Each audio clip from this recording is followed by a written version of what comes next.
Hello, everyone. Welcome to the Game Junk Podcast, episode 188, recording on Sunday, April 14th, 2024. My name is Frank. My name is Sean. And my name is Andrew. And today we're going to talk about the Triple I Initiative Showcase live stream that took place earlier this week, featuring some indie games. And we're not going to go through it game by game, but we'll talk about some highlights. Definitely not game by game, 100%.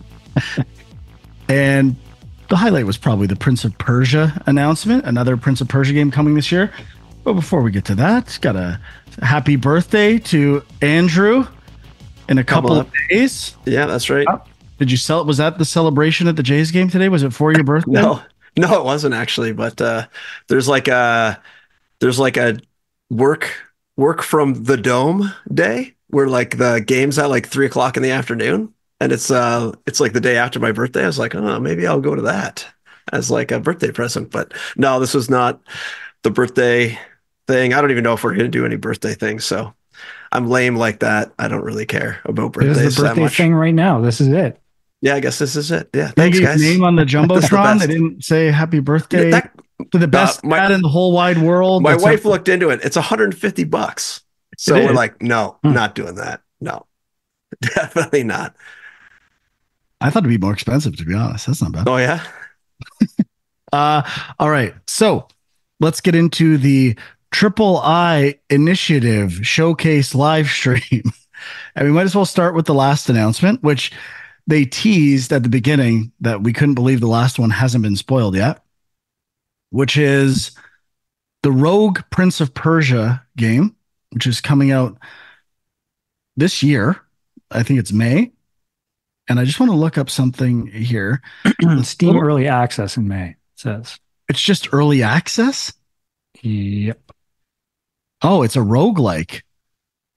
I thought it was like a classic Prince of Persia game. So it's a different take, developed by Evil Empire, who they're listed as a lot of Dead Cells stuff on Steam, but they made Dead Cells. They did. Okay, because the actual original listing Dead Cells has been renamed. Like Dead Cells isn't in their credit list, but all the DLC is. So they must have rebranded with the first DLC, the original title. But Evil Empire making the game. Now, go ahead. You said that this wasn't spoiled. Wasn't it announced like a week ago?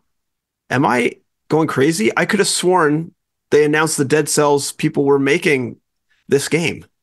I don't think so. I thought Dead Cells, they announced a different game at the makers of Dead Cells. Now, maybe I misunderstood that it was like people who left this company. It was like that 4-player, like cartoon animals with ultra violence. I'm pretty sure was. Oh no, I had heard they were making a Prince of Persia game. I don't know where I heard that. Maybe it was on some random podcast or something, and they were just speculating on a rumor or something. But I could have sworn this was already out. But I guess not. Maybe just the video was not out, but some people knew, because somehow I knew that this is already announced. I don't know how. Something's Cannot up. remember. I don't know. Is it Windblown? Is that the game you're thinking of, Frank? Yes. Yeah, I don't know if I had heard of that, but that's definitely out there. Oh, there it is. From the crafters of Dead Cells. So when I saw that initial announcement, I thought it was the same company. And okay, that makes a little more sense. Some of the confusion has settled here. Let's talk about the game itself. Obviously, I love Prince of Persia: The Lost Crown. The first thing I did was look up to see, we'll talk about this with Mouse a bit, but if Prince of Persia was like a general property that was based on a book or a story that is now open to the public, because I was like, Ubisoft is going to publish another one, but it's on. They said wishlist it on Steam, and Ubisoft has not been putting their games on Steam right away. It usually takes a year, so it's just kind of interesting that this is their return to Steam. They're embracing Steam to some degree via early access. So obviously, they probably don't have a great platform for doing early access other than Steam, but I just thought that was pretty interesting. And I guess I'll just wrap up my thoughts by saying I'm definitely intrigued by a game by the developers of Dead Cells, but art style wise, this game was not doing much for me. I really do not like the art style at all.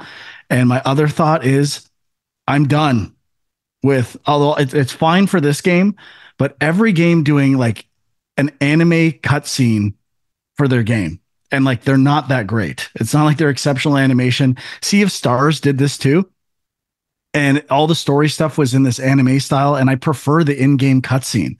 So there was like four or five games that had anime trailers, and I guess younger people Yeah, love anime now. But like, what is the deal? Like, didn't Pepper Grinder do that too? Like there yeah, was 100%. like it's not in the game, but it was in the trailer or somewhere. Yeah, Yeah, there's it's weird. few games that did that, and to me, it like creates a disassociation with the art of the game and the anime style. Like they never vibe correctly with me. I think it, for me, it hurts the game.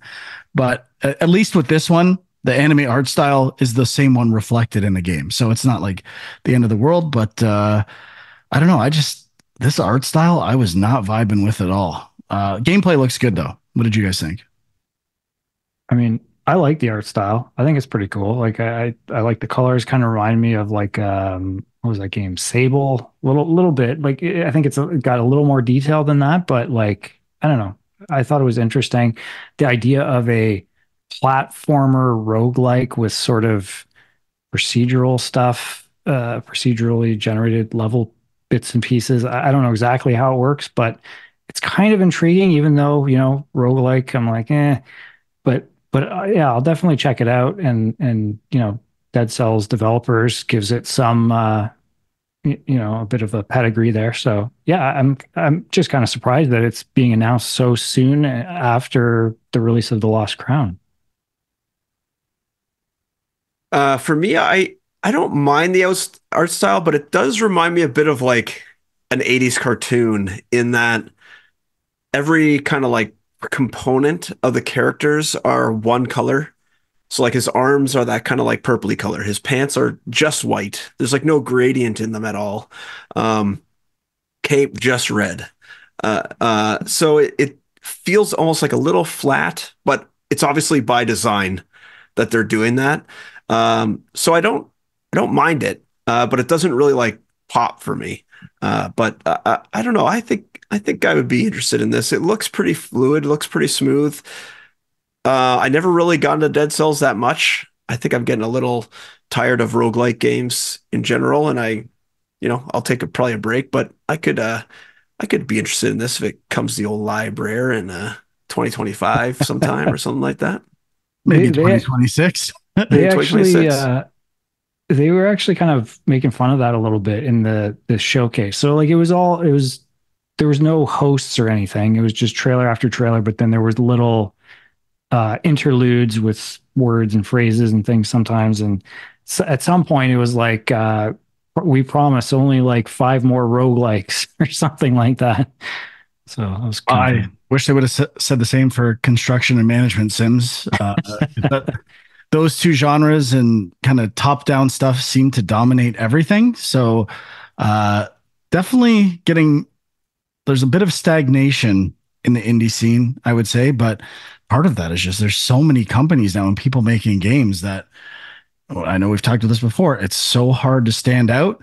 So I will admit, in still frames, I like the look, or the Rogue Prince of Persia is growing on me. There was something about it in motion that I wasn't vibing with, but it's not like, it's certainly not ugly. It's like a personal aesthetic taste. So I would never say it's a terrible looking game, just not one that I particularly love. But you never know. Great gameplay. I don't care what it looks like. So the Lost Crown had amazing platforming, and this one looks like it has pretty good platforming as well. So it'll be interesting to compare the two when this releases in early access in about a month exactly. Yep. All right. So trying to think of what the next biggest highlight would be. I have a couple of games that I thought looked particularly good, but a lot of this is like DLC expansions, not a whole lot of new announcements. I would think the other game that people are talking about is Mouse, which we've seen before. It's a first person shooter. in the style of like the Steamboat Willie cartoon for Disney, but from like a first person perspective. So uh, it and it borrows from Popeye as well, eating spinach, inspired by early cartoons. This game probably should give 25% of its money to Cuphead, the Cuphead developers when it releases, because they kind of paved the way for this idea. And I'm honestly surprised it's taken longer for companies to try to do more cartoon aesthetics from existing ideas or eras of animation. But I'll at least admit this one, I like the idea of first person, and it's a different take on it. And I actually think it looks pretty good. Yeah, I mean, Definitely. Go ahead, Sean, sorry. well, no, I'm looking forward to it. I don't have too much to say. We have seen it before, but did they have a release date for this one or no? It just says 2025 on Steam. Okay. And I thought the art style was really nice. Really fluid animations it looked like to me from what I could tell. Though I was watching it at 2 times speed, so it's kind of hard to tweak out these fine knobs. But I thought it looked pretty good, and I was a little concerned about the tie-in with the Popeye stuff. Um, and I don't know if Popeye's in the public domain, so I was a little worried about that. But yeah, they're definitely taking advantage of the Mickey Mouse now being in the public domain. So good for them, I suppose. And it's about time people started making stuff with Mickey Mouse. So I'm looking forward to it. Yeah, we should be clear. It's not Mickey Mouse though. We don't know who the mouse is. It's like a mouse that is inspired by Mickey Mouse. It just like it's definitely uglier than Mickey Mouse. It's not as solid of a character as Mickey Mouse, but it's hybridizing kind of three or four different ideas. But I thought the actual guns and arms attached to the camera, that stuff looks amazing. So I'm kind of pumped for this game. Well, if we're talking public domain and big Disney, we got to move to the next game. Unless Sean looks like his mouth was just about to open. I was just going to say, I just saw public domain Popeye January 1st, 2025. It must be why they're releasing in 2025. Ah, interesting. But like, how Could can you be. make public domain that you eat spinach? Like what? Well, it's like Popeye's in the game. it's also People like, spinach existed before Popeye. but I'm pretty sure that like the character with the like anchor tattoo on their arm is probably part of the trademark or copyright of Popeye and the spinach, the tie to spinach and making your muscles grow bigger. Like that's a pretty direct link because I'm pretty sure you see the arm and then it eats the spinach and then the arms grow bigger. I think that's a pretty direct Popeye reference. I don't think you can copyright that. If anyone's a copyright lawyer in the comments, Yeah. youtube.com/game junk, I want to hear about it. But one thing you can apparently copyright or threaten litigiousness, maybe that's the overlap, like just the threat of litigation. Uh, Cat Quest 3, formerly Cat Quest Pirates of the Caribbean. Huck, this is Where's your baby. hang on. How does this tie to the legal lawsuit? Because they changed their name because Disney threatened to sue them because they had Pirates of the Caribbean. Oh, is that why? Well, we're It's surmising that. it's not officially, it hasn't officially been said, but I think it's Oh a my pretty good theory. gosh. How dare they back down? I would have taken them all the way. Like that Oh, actually that makes more sense to me than the mouse litigation stuff. I guess so. Yeah. Well, that would because it's not, I mean, Pirates of the Caribbean is definitely not. But how do you brand name Pirates of the Caribbean? I mean, that's like it's a title, but it's also a thing. There were pirates in the Caribbean. They're pirates of the Caribbean. Like that's a fact. People Like, eat spinach, dude, but you were sure about that one. I don't know. but do their muscles grow immediately? Of course I they don't do. think so. Of course they do. But I agree. Like it was a parody title as well, like with parody law, like Pirates of the Caribbean. But first of all, I don't even know if that's true. We're just speculating that's what happened there. But again, you love Cat Quest. Oh yeah. Not a lot Game of of the year. It was just Game of the kind of year. more anime footage. Was there much gameplay footage here? There was like a little bit of the fighting on the overworld, I believe. And that's like the whole game. The whole game is basically fighting in that perspective. So, um, I don't know. There's not, it looks basically the same as Cat Quest 1 and 2. And I don't know. You probably get like another character or something. Maybe now you could play with 3 people instead of 2. I don't know. But yeah, this is game of the year for sure. Potential. Coming out this year. I played a bit of the Cat Quest games earlier this year, or the first one, I should say. And I agree, it's got appeal. And that whole map, like scaling out and scaling in, it's pretty impressive. I need to go back to it at some point and play It's one and two amazing. because they are really good. Very fun. Well, you might as well wait until 2 weeks before the release date of Cat Quest 3.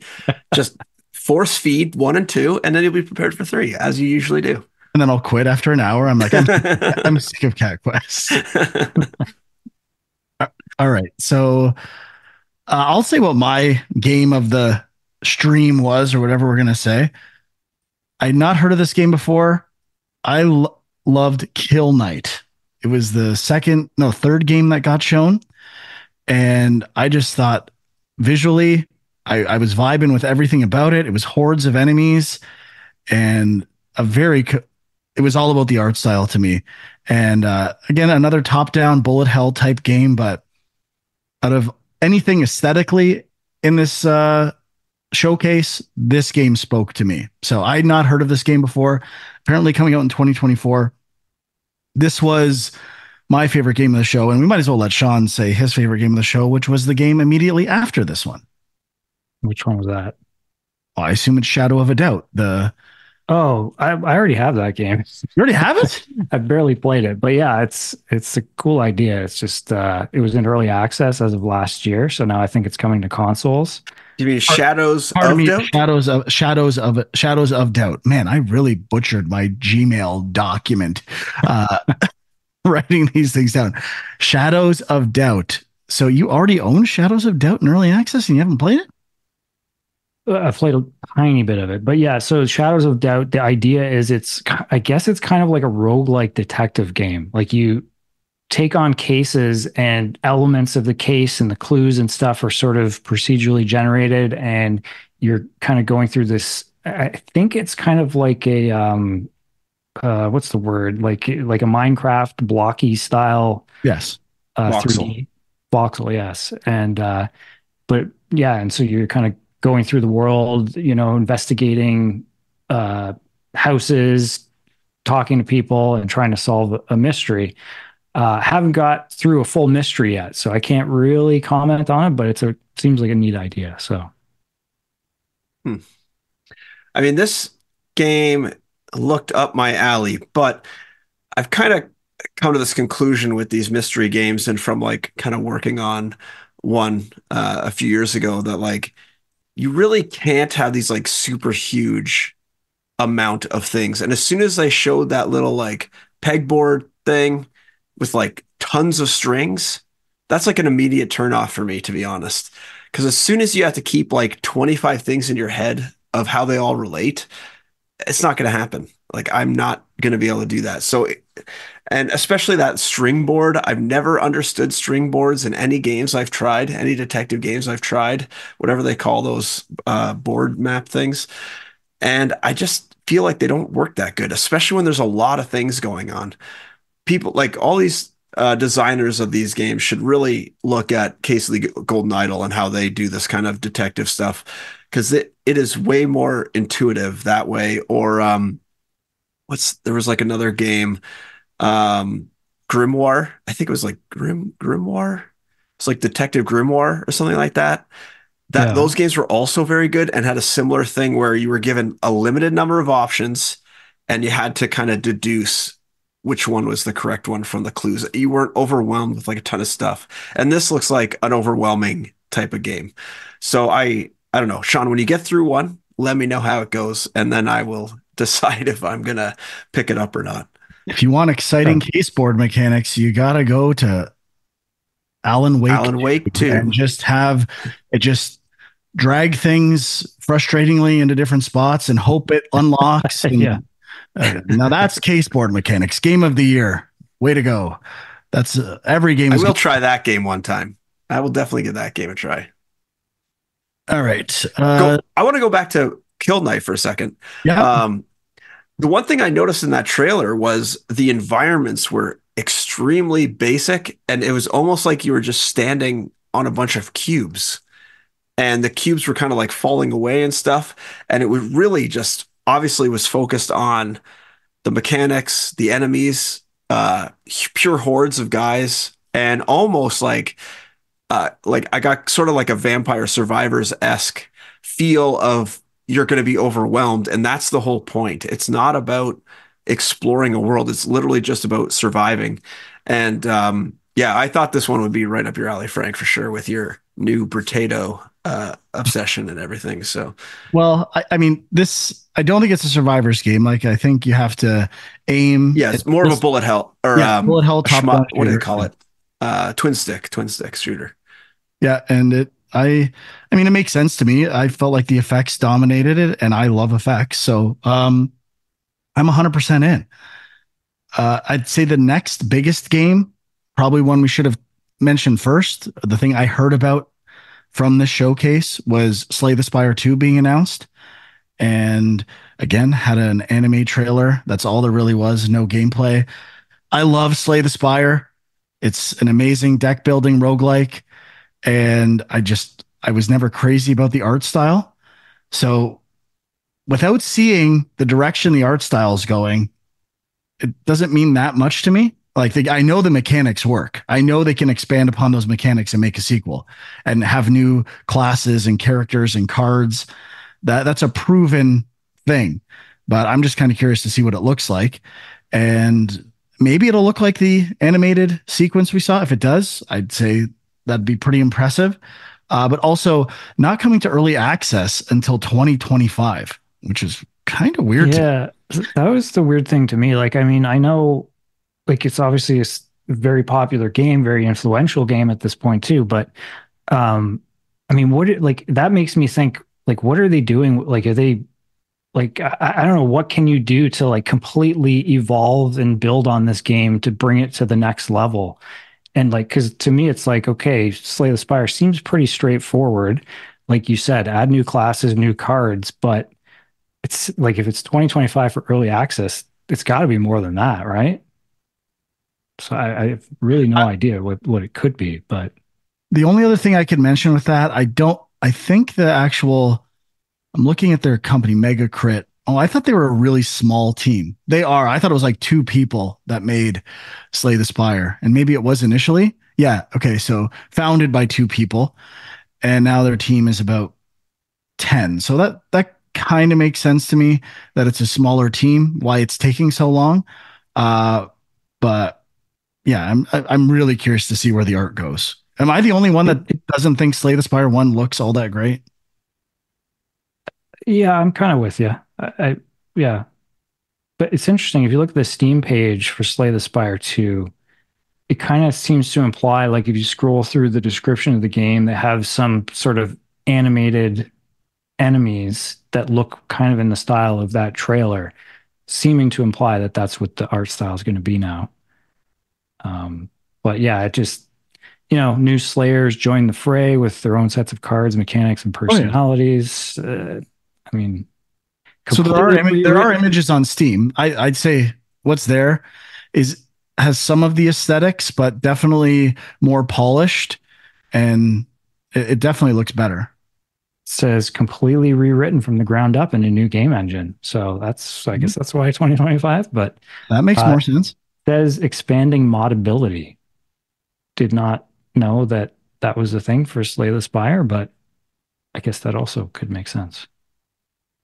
I feel like such a noob and like out of touch with modding. If it seems like it's such a big deal in the PC world, and I'm like, couldn't care less. I just want the game they ship. That's all I really care about.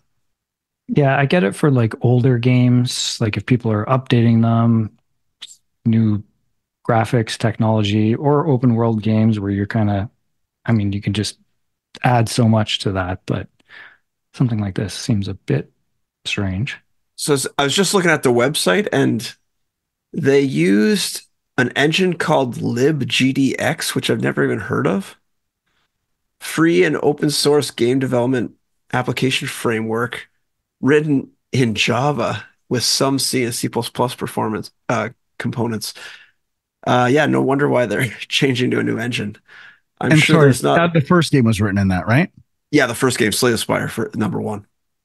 Interesting. Yeah, I'm sure people are excited. Very popular game, and rightfully so. It's amazing. Uh, let's get Sean's thoughts on What the Car. You seem to like that series to some degree.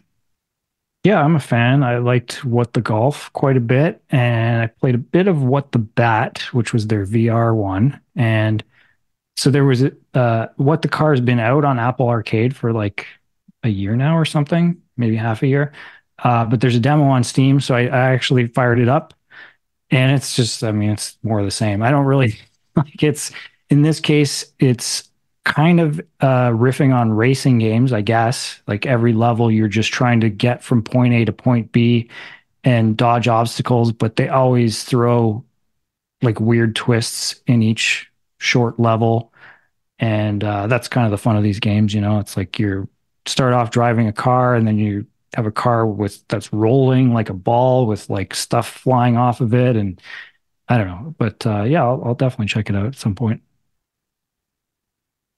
Any thoughts on that one, Huck? I really need to try What the Golf and What the Bat at some time. No, I mean, it looked like it could be interesting, but it also looked like one of those games that I might find more frustrating than fun. I will try one of those one of these days. I'll just mention Potato DLC because I've been playing the shit out of that. Finally platinumed the first one on PlayStation. Well, the same one. It's DLC for that one. And I've really been enjoying that game. The couch co-op element, Couch Potato, I think is a good idea. And I don't know if I'll ever use it, but kind of wish there was more couch co-op stuff. And I think this is a good fit for that. Any other Uh, thoughts on Potato? Anyone played it or? no, no, not yet. A tiny bit, but I mean, I am addicted to survivors games. If I get one, I don't stop until I do everything in it. It's rough. If there's another one that comes out soon, it's just taking all my time from big games. So I'm glad it's gone. Although I did start up the PS4 version and try to platinum it right after. So we won't even go there.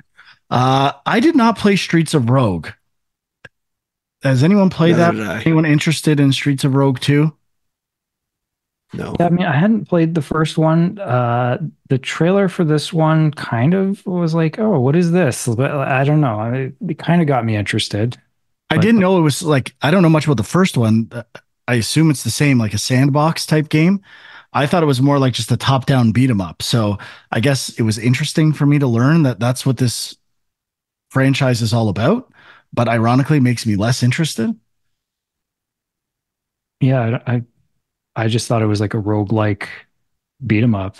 Um, so I don't know if this is kind of adding some stuff to it or what, but All right, some other things here. Maybe I'll just do a bunch of some DLC stuff, and if anyone wants to mention it, go for it. But Last Spell DLC, Wizard of Legend 2 coming out, Pal World DLC, V Rising, Legacy of Castlevania, which obviously there's a property associated with it, so it's getting some traction.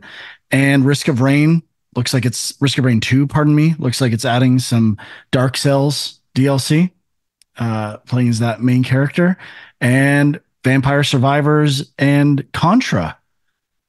yeah, it's this is kind of the new thing, it seems like, where like indie games or I guess roguelike specifically getting like a tie into a bigger franchise and adding that as DLC. Um, I guess it must have done well for Dead Cells with their Castlevania thing. Yeah, and they kind of did that to start. They would when they had new DLC, there would always be like items and weapons that were references to other popular indie games and some lore stuff in there. So I can't really remember what the first indie game that like, borrowed or elevated other indie IPs, but I think Drinkbox did to some degree. Like they had a lot of references to other indie games in their games. It wasn't like direct connections or DLC, but they were often referencing them. But it probably goes back further than that. Yeah, I know there's some games that have had like oh crap, I'm gonna remember. I'm gonna forget the name. River Bond had, I think, some indie game characters as like unlockables. I'm thinking stuff like Brawlhalla had like a lot of indie characters as Yeah, DLC. But and that yeah, game's it's pretty definitely popular. yeah, oh yeah. I will say I don't think I'm going to mention many of the roguelike or sorry, pardon me, construction management sims. There's a bunch of them there, but there was one. If I was going to play any of these games, the one that seemed like, oh, this is a cool idea that I don't think has been done before, is Laysara Summit Kingdom, which was building like a city or a community on a mountain, and there was avalanches. And I think maybe there are some similar ideas in what's the ASCII construction management game? Why can't they just re-released it? Dwarf Fortress?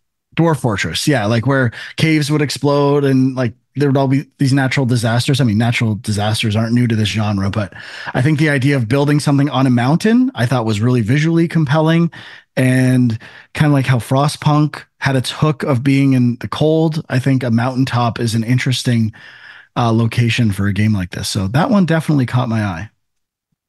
Yeah, the only thing about the trailer was that it seemed like they just showed a bunch of cities on the mountain. Like there wasn't too Yeah. much gameplay they showed. So, I mean, I don't know what you don't really have to show that much actually if you just kind of say it's a construction management sim type thing, but still, some of the mechanics are probably good to show.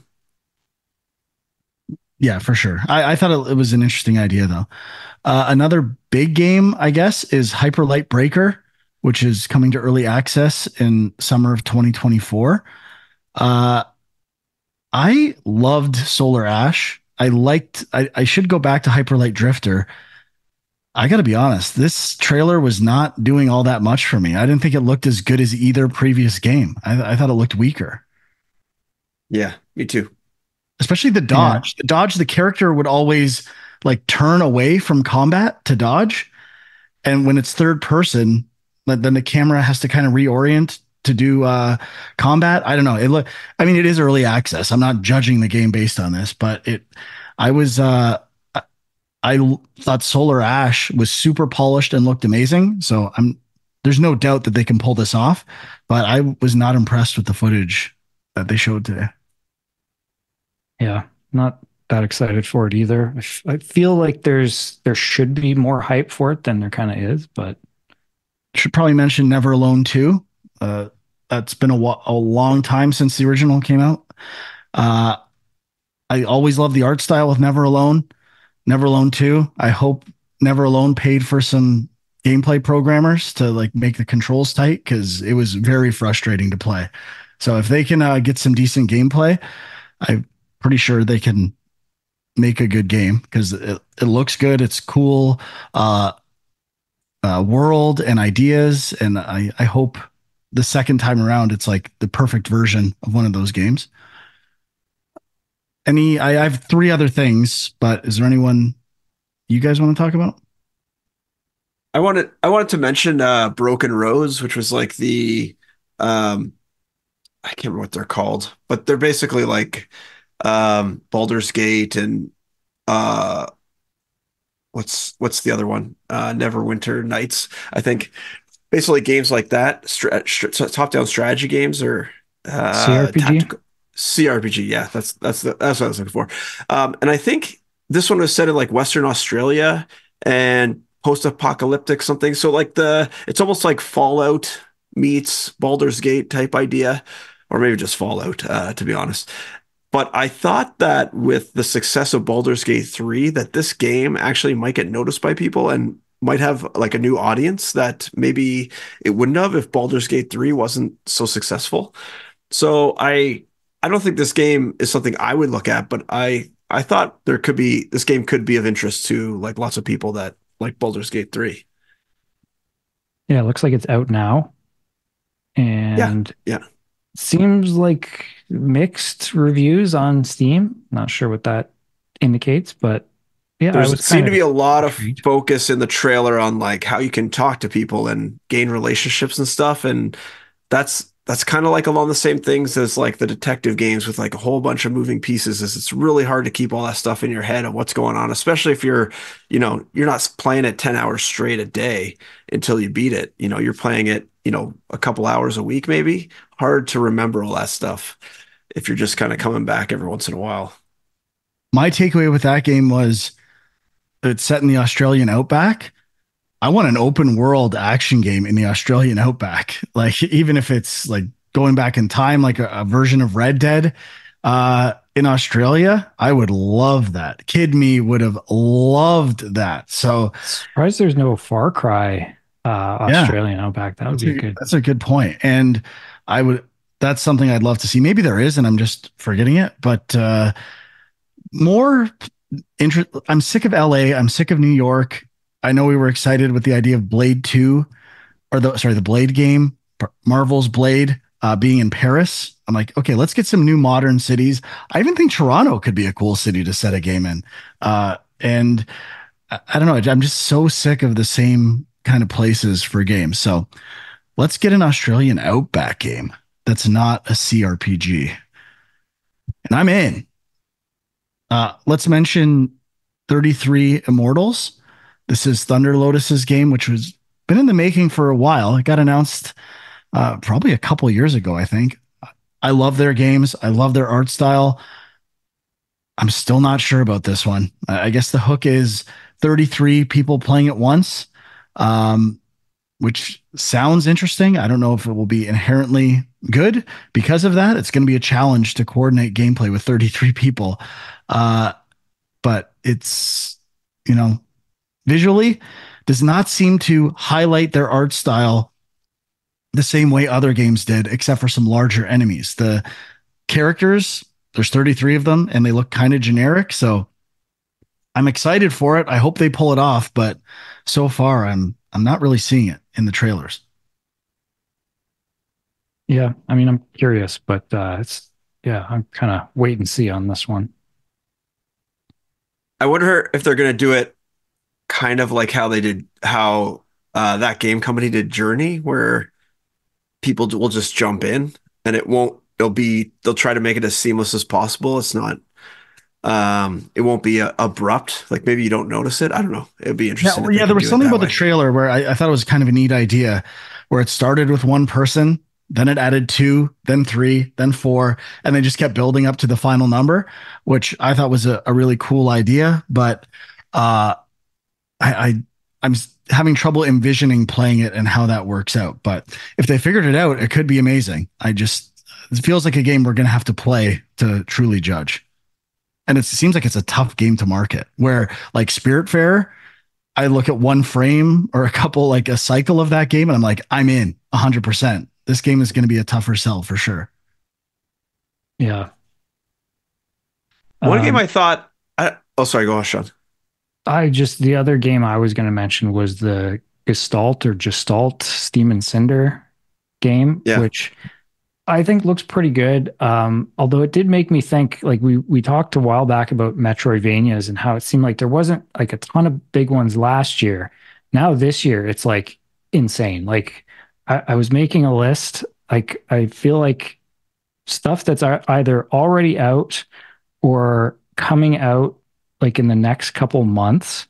There's Ultros, Rebel Transmute, Prince of Persia: The Lost Crown, Turbo Kid just came out, Biomorph, Biogun, Tales of Kenzera Zhao, Momodora Moonlit Farewell, Ender Magnolia, this Gestalt game, Animal Well, and potentially Hollow Knight.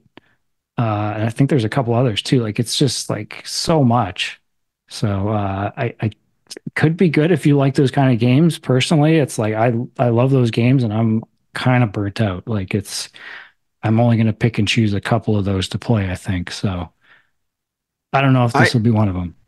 I also thought this game looked pretty good, but your list of games that are coming up bring me up to a topic that I mentioned to you guys before the show is what's going on with bad names of games and like games that are so hard to remember.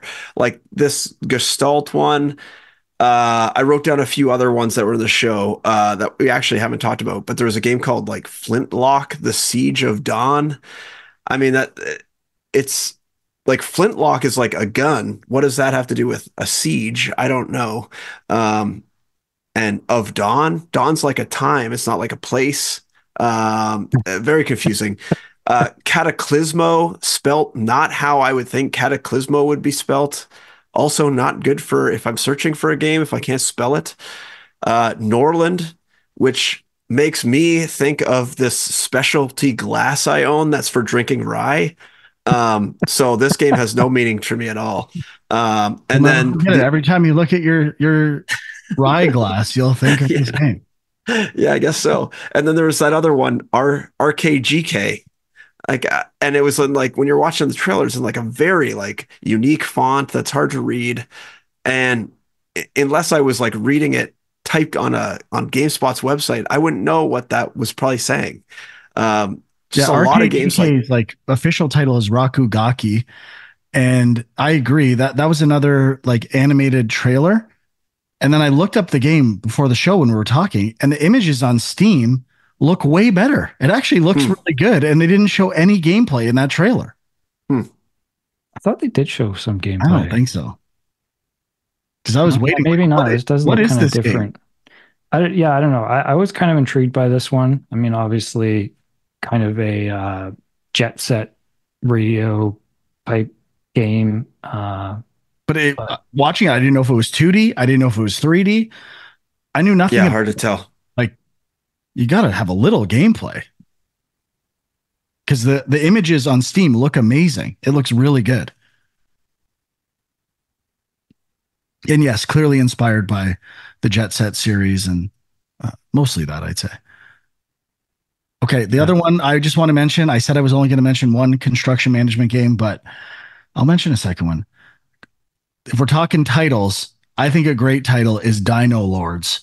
And yeah, the that is a idea good of it name. being medieval intersecting with dinosaurs, I doubt I'd play it, but I thought it was a concept that could sell and was kind of interesting. I thought it had a hook that I'm going to remember more than the other like kind of generic medieval construction and management sims, which it seems like Hmm. there's dozens of them. Yeah, it's very popular. I don't get It's, it. it's almost the new Metroidvania. Yeah, Uh, They really are. That's kind of what all the indie world is these days. Undermine 2, Death Must Die Act 2. I think other than that, we've pretty much covered everything. Undermine 2, I remember playing Undermine, I think, um, and and thought it was okay, but not great. And then this one, when I saw it, it gave me like a little bit more Children of Morta vibes for some reason. I don't know exactly why. Maybe because there was like that other character around, but it also looked a little more like quite a bit more polished than I remember Undermine looking. So this one actually has me a little interested. Um, but again, probably another roguelike dungeon crawler game. I don't know. I don't know about those anymore. Yeah. I don't have enough time to finish Final Fantasy VII Rebirth right now. How am I going to spend my time on all these roguelike games? yeah, I think a few games like changed their art style too. Like there's Wizard of Legend 2, which the first one was kind of a pixelated art style. This one's going for again an 80s cartoon aesthetic, which also seems to be the big thing these days. So I don't know. It's I'm looking for some games to kind of stand out and do their own thing. And lots of this stuff looked good. I'd be curious to try it, but nothing where I'm like, oh, I wish listed like two things that Kill Knight and maybe the Laysara, that mountainside construction game. So yeah. So I guess this is like a new. I think they're aiming for this to be like some kind of new annual indie showcase.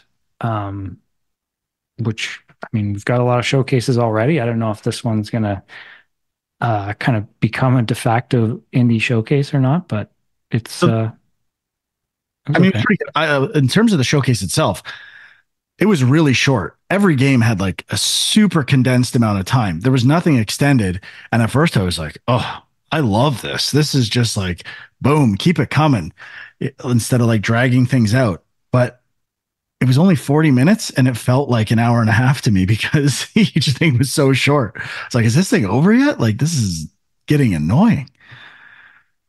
Yeah, I mean, it didn't help that I think some of the stuff they showed off was just announcement trailers, anime trailers, like you were saying, like, not as much meat as maybe we were hoping for, but it was still pretty good. Yeah. And I will say, should the Triple I initiative, there's a banner on Steam. I clicked on it. I'm just curious what games are being featured at the top. The two at the top were Lysara Summit Kingdom, I think because it's out already in early access. So you could buy it right now if you wanted to. And I think they're streaming it right now. RKGK is up at the top, and Kill Knight, Pal World, and the Rogue Prince of Persia are the top five. Not necessarily the ones I would have thought. So I tried. Do you know who this is by? Like, who is the Triple I Initiative? good 'Cause I question. tried to look it up because it's not, it's obviously not one publisher. It's not obviously not a website. I tried to kind of look at the credits, but nothing really stood It's out so their as like a website specific person. says a mystery initiative by the people who helped bring you, which could mean a lot of things. Darkest Dungeon, Risk of Rain 2, Slay the Spire, Vampire Survivors, V Rising, and more. Hmm. So On Steam, the Triple I Initiative will premiere its first showcase live Wednesday, April 10th. The Triple I Initiative is a new collaborative effort to highlight fan favorite games and hype up established indie classics as well as new IPs. The initiative is backed. Is that what you just said, Sean, or is it slightly different? slightly different. Okay. So I don't know. Not, I guess there's, I I'm wonder. So up I for wonder more if it's. indie showcases. Like I like them. Even though I didn't love this one, there's still games that I didn't know about that I'm excited for now. And in general, I still find indie stuff more exciting than the major showcases. I wonder if it's just like a group of those indie studios got together, got one of their media people to put this together, collect everything, and throw it up there. Just I don't know. brand it. That's what it seemed like. Triple It I. says it says third party event presented by Triple I Initiative and Evil Empire. So Evil Empire is the um, Dead Cells people, Yes. right? Yeah. So I don't know if they're one of the main ones behind it, but yeah, Maybe they designed it just to announce Prince of Persia. Like, we want to announce maybe. this game and go into early access. Can we get a bunch of other games and make it a big deal where this on its own might not seem like, it isn't work, might not get any traction. But if it's the feature idea or the surprise idea at the end of one of these showcases, it will maybe seem like it has a bit more cred. Yeah, I'm it's actually surprised. I kind of I thought like Dead Cells is so popular. I find that this new Prince of Persia game is not getting a lot of attention. yeah. I mean, again, I feel like maybe there's some confusion over the fact that there's a new Prince of Persia game just released, but I don't know. Like, it's weird because like I would have thought maybe Ubisoft would have done some kind of announcement or showcase, and they did just announce like Star Wars Outlaws, a release date for that as well. So I don't know.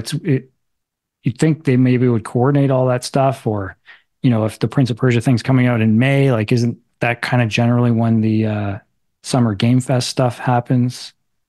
I don't know, but all So I right. downloaded the press kit, and it does look like it's run by the Evil Empire Studios, like the Dead Cells people, because the title is like the title of the press kit is like absolute bangers on tap and championing a no nonsense approach. Like no PR person would write that. That's like some studio that wrote that. But then the press release is also from Bordeaux, France, which is where that studio is located.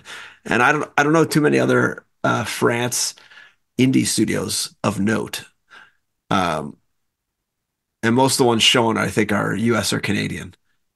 Yeah, So I think it's mostly run by them. yeah, and they're pretty upfront about it. It's not like they or hiding that. It's right on the Steam page. So whatever. We got to give this thing. We got to move on. We spent way too much time on this thing. Let's give it a letter grade and get to what we played. Hmm. I will give it C plus. I'm also a C plus. I'll give it a B.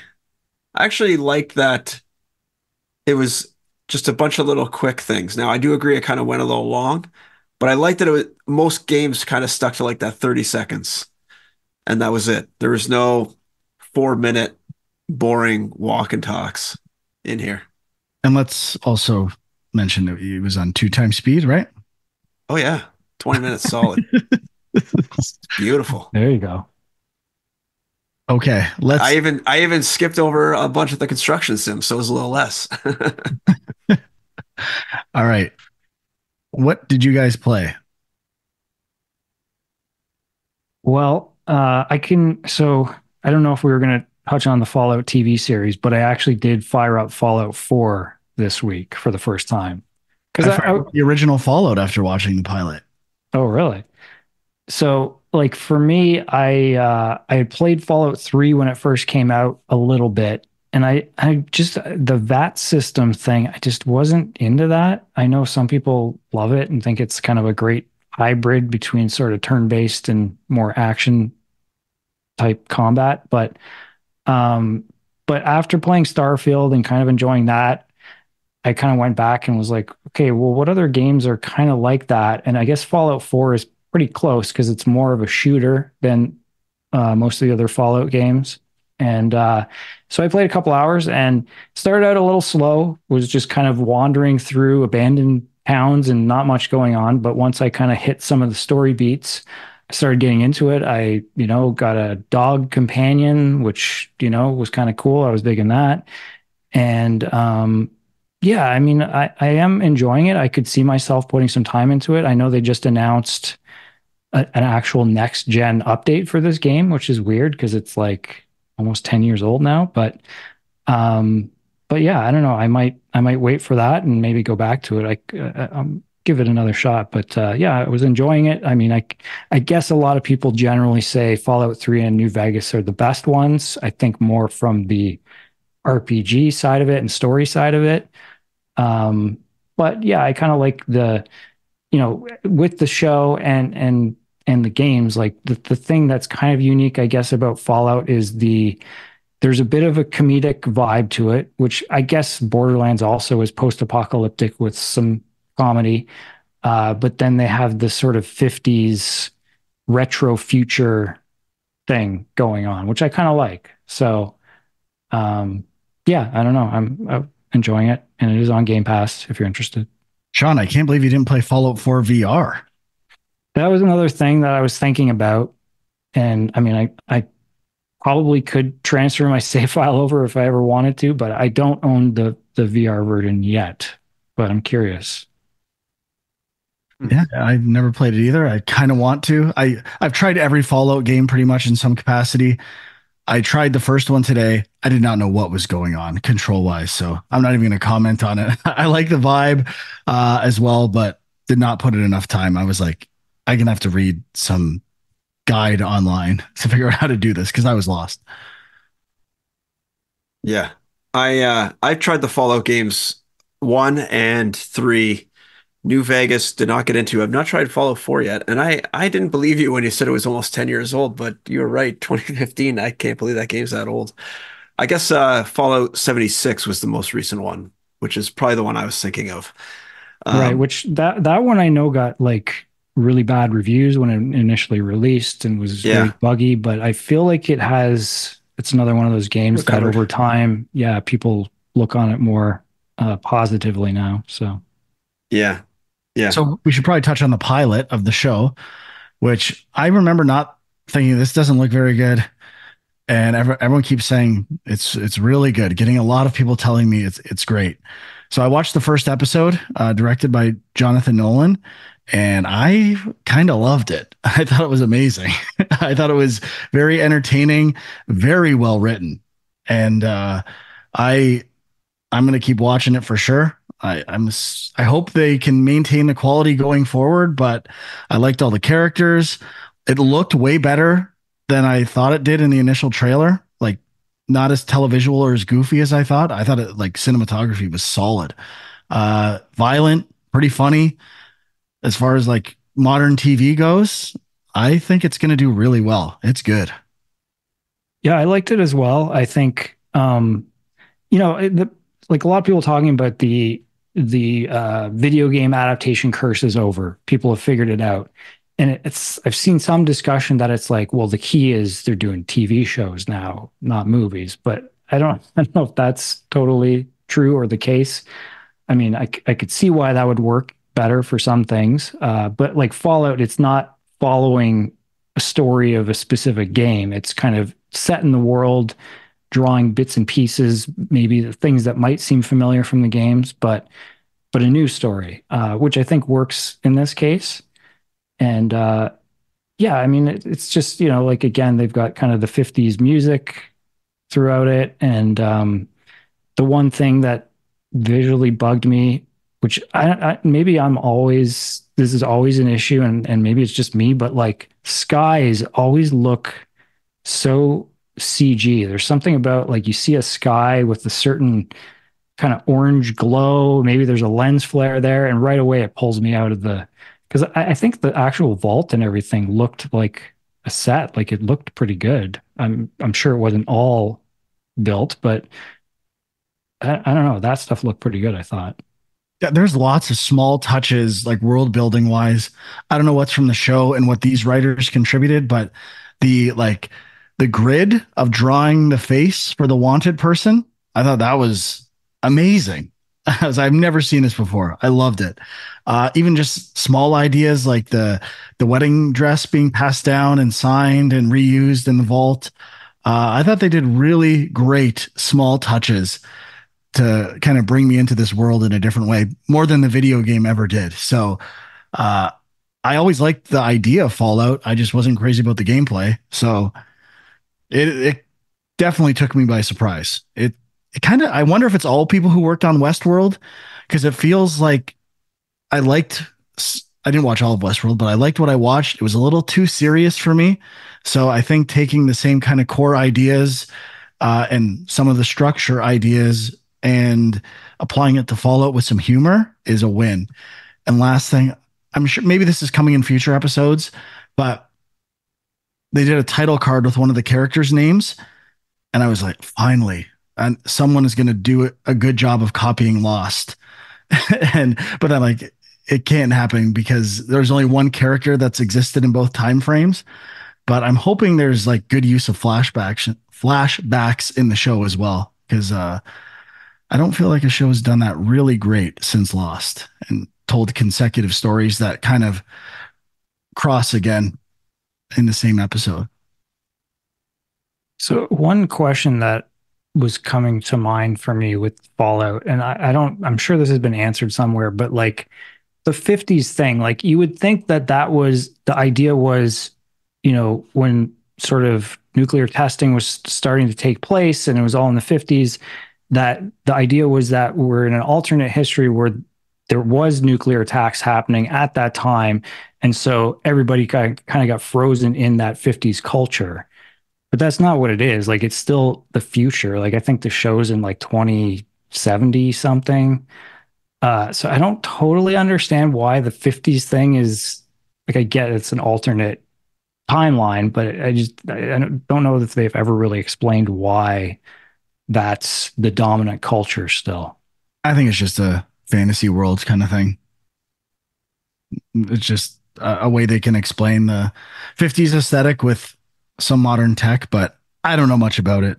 Don't really care all that much. It's entertaining. So I think it's probably saying like they were at at the time when the bombs went off, that is the culture that was around. And since then, they haven't really had time to maybe extend the culture. So they're kind of locked in using the existing culture and they don't have time to like do Yeah, their own that's yeah, culture sure. building kind of thing. That's what I would have thought, but I don't think the bombs, like the first bombs, don't drop until like 2050 or something like that. I Oh, is don't, that? Oh, okay. I Sorry. think I so. misheard you there. I Yeah, thought it was. I didn't get the year from the show unless I missed it. But whatever. It does. it's not a criticism. I'm just curious. Like, yeah, it Yeah, no, the says truth, the Fallout lore. depicts the aftermath of the Great War of 2077, Yeah. but it actually takes place in 2296. That's the main like what you're seeing in the show. Hmm. All right. Huck, anything you played? Yeah. Speaking of games that are kind of tricky to pick up and play, I got back into Deadly Premonition. I really have wanted to get this game a legit go. And I said, there's no way I'm going to try to figure this game out on my own, though. So I am going side by side with a guide while I'm doing it because this game is huge. There's so much to do, so much stuff, and there's also a lot of crashing in the overworld I'm running into, running on Steam.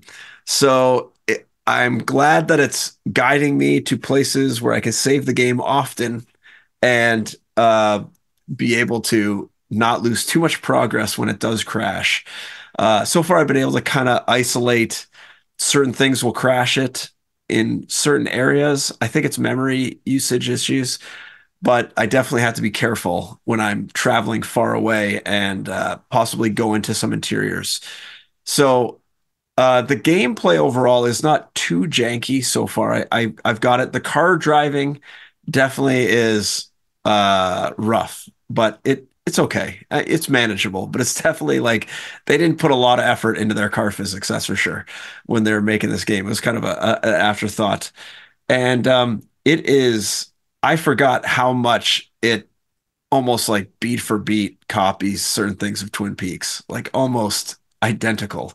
Um, from the sheriff to like some of the characters in the sheriff's office, and some of the people around town, just like very, very not I wouldn't say obvious ripoffs, but pretty dang close ripoffs. And I love the vibe of this game though. It is just like Twin Peaks, weird, that same kind of like weird quirkiness of Twin Peaks. So I'm liking it, but um, it's the only downside I'm having with following the guide is it's getting me to get like all the trading cards that are scattered around the world, and I don't really have that much interest in doing that. So I feel like it's saying it's taking me around places so that I can unlock them for later and I'll be able to fast travel, which I'm interested in.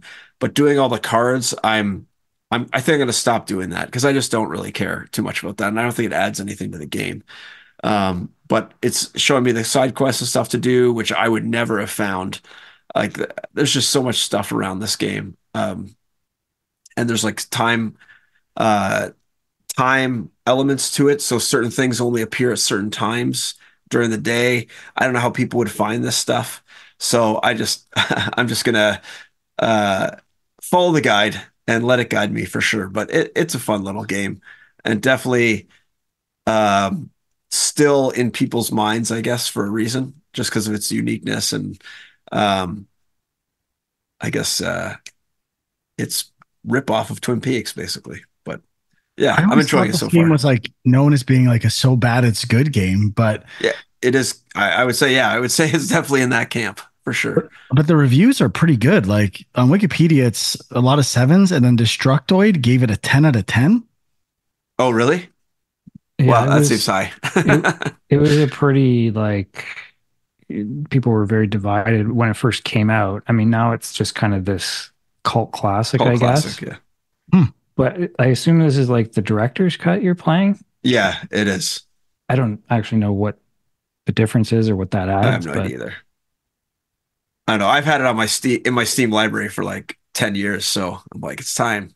This is one of those games where I really want to play it eventually, and that time is now. It's on sale for $1 right now. So, Is it really? nice. Perfect time to bring it up then.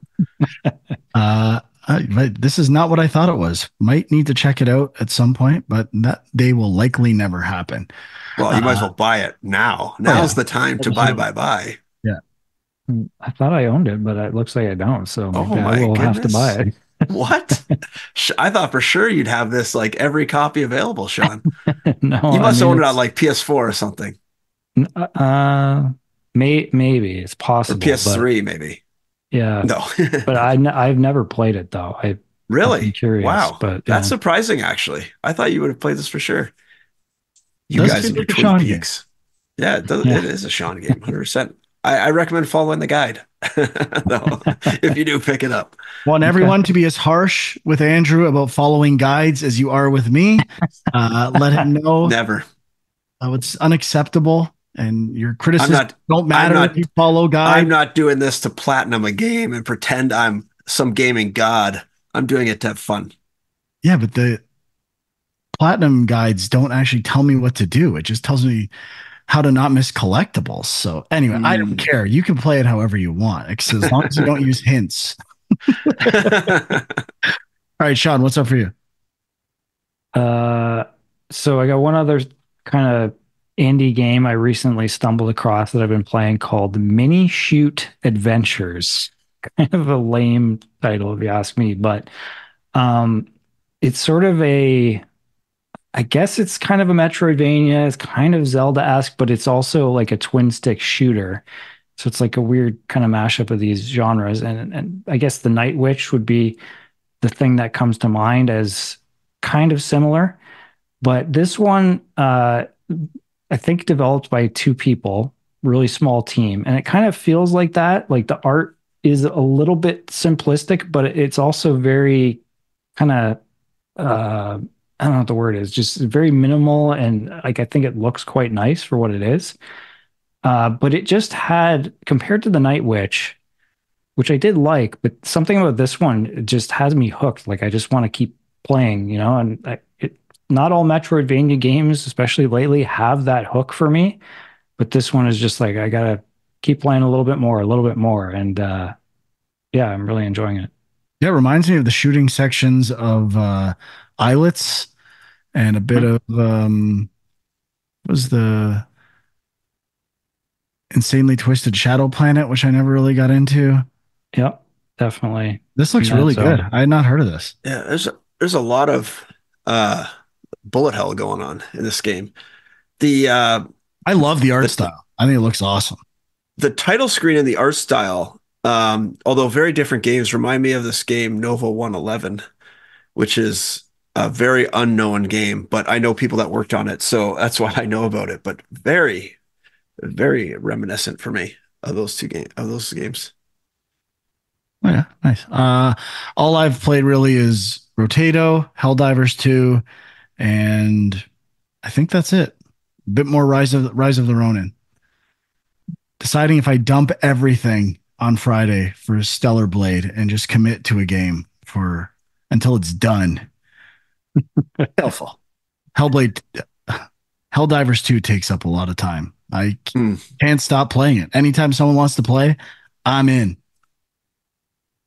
I played a little more Helldivers 2 as well, but solo, it's not nearly as fun by yourself, especially when you're not as high level. You don't have all the fun goodies that you bring to the table, Frank. I also played I picked up Rebirth again, just kind of doing that first area open world stuff, trying to complete that. It's really fun just to wander around and find the stuff around the world. Use your chocobo to pick up stuff and then craft the stuff you need to craft. And the last thing I tried, which I think Sean, you said I think you played a bit, was Diablo 4 last week. I think you mentioned it. And I'd never played Diablo 4. It's my first time trying it. And I don't even know if I played Diablo 3, to be honest. Played a lot of Diablo 1 and 2. But I was really enjoying Diablo 4. I thought it was really polished, um, really fun. I played as I can't remember the character class, but it's the one where you can like control dogs or whatever. You become a wolf. Um, and I was really enjoying it. And I don't know, just there's so many little polished things in this game that I take for granted sometimes. Like all the environments are so detailed and how they fade out the world if you go in front of something so that you can see just like tiny little technical touches like that. are just really, really polished. I think the UI still is very easy to deal with as soon as you kind of know what all the buttons are. Like as soon as you know, okay, I need to look at my character screen or look at the map or whatever. I think all of it's very well done. And I haven't really got to any difficult spots, I would say yet. But uh, we were talking last week too about why do you have to like pick up stuff with the button? And this, if you walk over, it just picks it up for you, except in the case of when it's like an actual item. But all the gold and potions, they just automatically pick up for you, which Yeah, is you how it just have should to be. deal with selling it all the time and managing it constantly. Yeah, you know what, I did get a lot of gear, and I found that if I just marked all the stuff that was crap as junk, selling it was super easy. You basically just sell everything in one go, and I'm not individually clicking on everything like a chump, If you have to like look you. at it all, you have to see if it's worth. It's like one time thing, right? Where when I get it, I'm gonna check anyways, and I just mark it as junk right away. Bam, no problem. But Yeah, yeah, that's it for me. we were briefly talking about the mouse and keyboard versus controller for Diablo, which Yeah, yeah, for a lot of people who like Diablo 2 was their thing, they first played the mouse and keyboard is the way to play these games. And it is the way. I never played Diablo 2. I started with Diablo 3, so I've only ever played like Yeah, that's mind-boggling. I've played on I PC never with even controllers as well. I've never played really mouse okay. and keyboard on PC, I which never even it never even crossed my mind to plug in a controller to play this game, to be honest, because I've always played Diablo on PC, 1 and 2 on PC. So, and I put a lot of time into Diablo 1 and 2 because I remember 2 had the networking. I don't know if 1 did. But 2, I remember my buddy and I would just play all the time. We would just dial up into each other's computers and uh, and just rock some Diablo levels. So that was a lot of fun.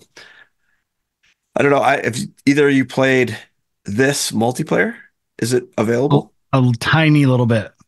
Yeah, yeah, no, I mean we do have a film junk clan, I think, don't Yeah, we we? do. I wanted to play. I still want to, so we should do that sometime. I But searched for I searched in the clan area for game junk, and there was 4, but I didn't know if any of them were us or I think not. it's So Diablo junk, if I'm not mistaken. Diablo junk? Okay, I'll take a look. yeah, Check it out. All right. Anyone else have anything? That's it for me. Nope. that's it. All right. That'll do it. See what comes up for next week. Maybe some Stellar Blade thoughts from me. I'm not sure though. I got a busy weekend next week. So you can check us out visually at youtube.com/game junk. Discord links are there as well. And I think that's it. Thanks for listening or watching. We'll see you next time. Bye bye.